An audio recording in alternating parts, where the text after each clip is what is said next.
Roma, 67 anos depois de Cristo.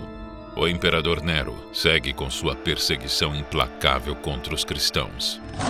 3 anos antes, 10 das 14 regiões da cidade de Roma haviam sido destruídas por um grande incêndio.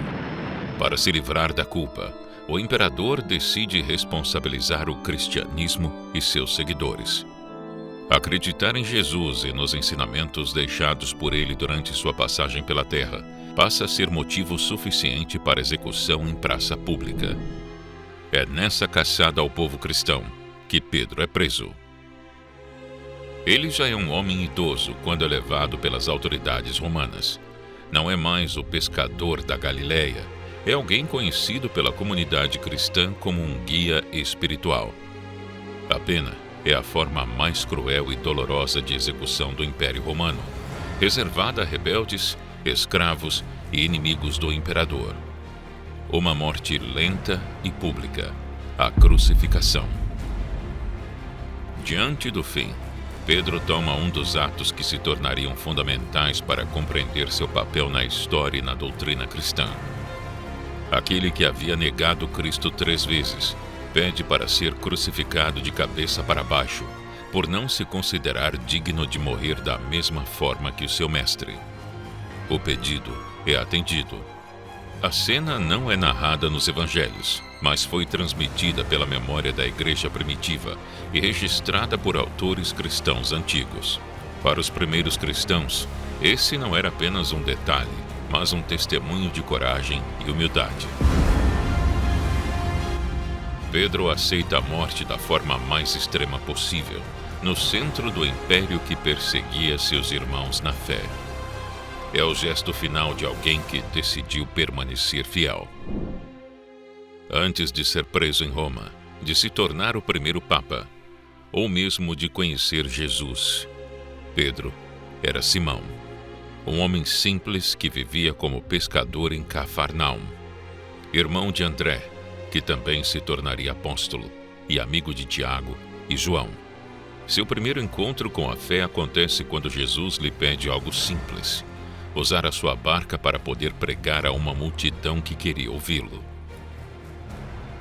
Simão aceita o pedido. Jesus se senta na barca, afasta-se um pouco da margem e ali transmite seus ensinamentos. A generosidade de Simão era ainda maior porque naquela noite ele havia tentado em vão pegar um único peixe. Ao fim da pregação, Jesus se volta para ele e diz: leva o barco para onde o lago é mais fundo e lança as redes para pescar. Simão responde que trabalhou a noite inteira e nada conseguiu. Ainda assim, decide obedecer. A pesca é tão grande que as redes começam a se romper. Simão precisa chamar Tiago e João para ajudar. Os barcos quase afundam com a quantidade de peixes. Diante do milagre, Simão cai aos pés de Jesus e pede que ele se afaste, porque ele é um homem pecador. Esse é o momento da conversão. Ele não nasce do entusiasmo nem da ambição. Nasce do reconhecimento do próprio limite. Simão percebe que está diante de algo maior do que ele consegue controlar. Jesus não se afasta. Ele diz para que Simão não tenha medo, e então faz o chamado que muda sua vida e a história do mundo. A partir dali, ele não pescaria mais peixes, mas homens. Simão deixa o barco, deixa as redes, deixa o lago e passa a seguir Jesus. Ele acompanha de perto os ensinamentos, presencia milagres e observa o conflito crescer à medida que a presença de Jesus começa a incomodar autoridades religiosas e políticas. Em Cesareia de Filipe, longe de Jerusalém e dos centros religiosos, Jesus faz uma pergunta direta aos discípulos. Não é uma parábola, nem um ensinamento público. Ele pergunta: e vós, quem dizeis que eu sou? É Simão quem responde. Ele afirma que Jesus é o Cristo, o Filho do Deus vivo. Jesus responde: bem-aventurado és tu, Simão, filho de Jonas, porque não foi a carne e o sangue que te revelaram isso, mas meu Pai, que está nos céus. Em seguida, faz algo que na tradição bíblica nunca é apenas simbólico. Muda o nome de Simão. Tu és Pedro, e sobre esta pedra edificarei a minha igreja.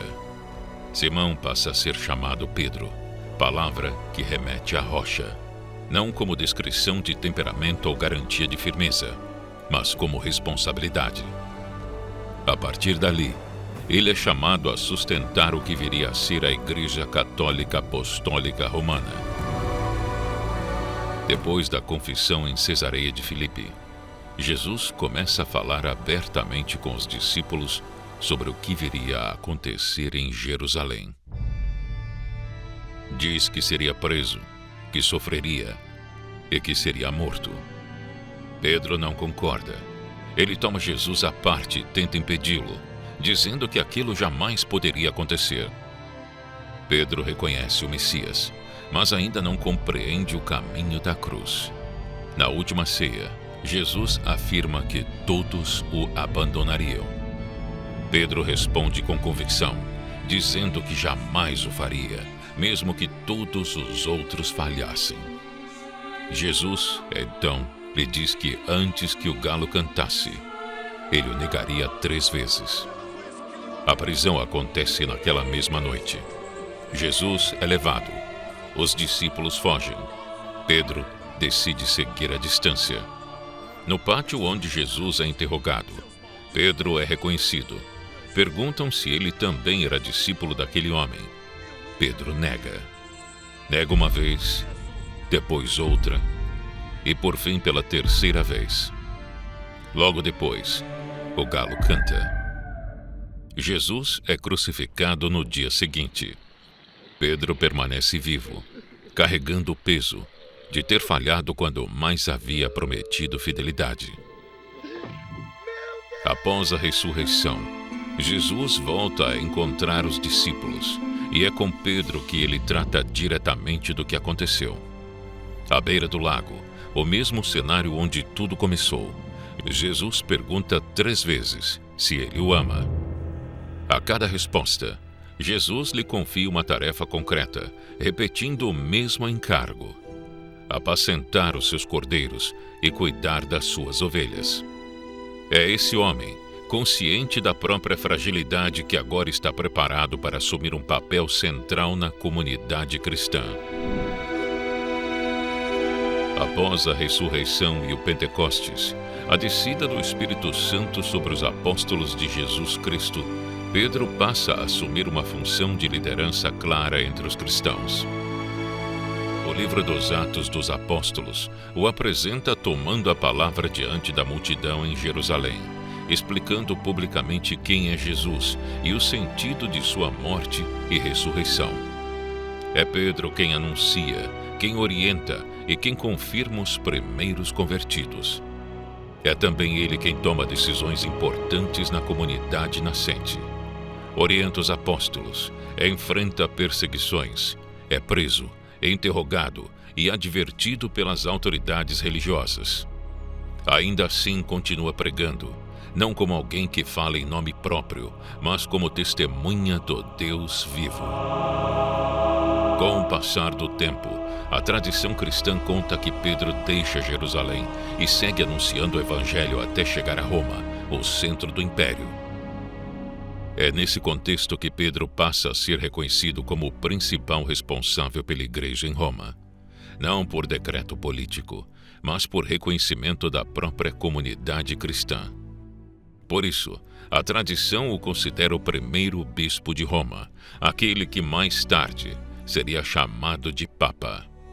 Em Roma, durante a perseguição promovida por Nero, Pedro é preso, e ali sua história encontra o mesmo destino que a de tantos outros cristãos: o martírio. Condenado à crucificação, Pedro não foge, não renega a fé que agora sustenta, pede apenas para não morrer da mesma forma que Jesus, por não se considerar digno disso. Aquele homem que um dia negou a Cristo por medo, agora enfrenta a morte sem recuar. A missão que começou à beira de um lago termina no coração do Império Romano. A história de Pedro deixa de ser apenas a trajetória de um homem e passa a se confundir com a própria história do cristianismo. Séculos depois da morte de Pedro, escavações realizadas sob a Basílica de São Pedro no Vaticano revelaram uma antiga necrópole romana. Entre túmulos, inscrições e ossadas, lá está sepultado o apóstolo crucificado em Roma. O local não foi escolhido ao acaso. Desde os primeiros séculos, cristãos peregrinavam até aquele ponto para rezar junto ao túmulo daquele que consideravam o principal testemunho da fé em Roma. A história de Pedro não é a história de um homem excepcional desde o início. É a de alguém que caiu, foi corrigido, restaurado e permaneceu fiel até o fim. Justamente por isso, sua trajetória se tornou referência para gerações inteiras. A conversão de Pedro não transformou apenas a sua vida. Ela ajudou a sustentar uma fé que atravessou perseguições, impérios, guerras e séculos. Uma fé que saiu das margens do Lago da Galileia e chegou a todos os continentes. Milhões de pessoas ao longo da história encontraram no exemplo de Pedro a possibilidade real de conversão.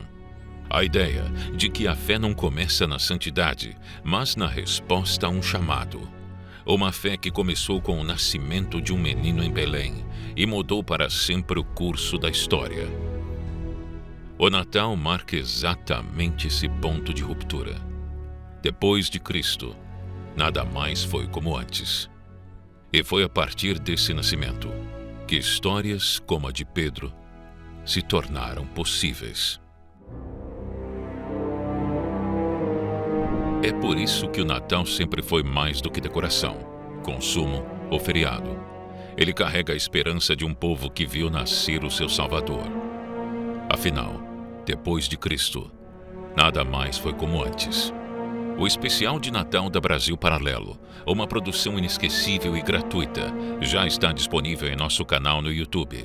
Nele, você vai se emocionar com histórias de conversão que nos lembram dos motivos para lutar pela fé. E agora, um convite para você que assistiu o vídeo até aqui.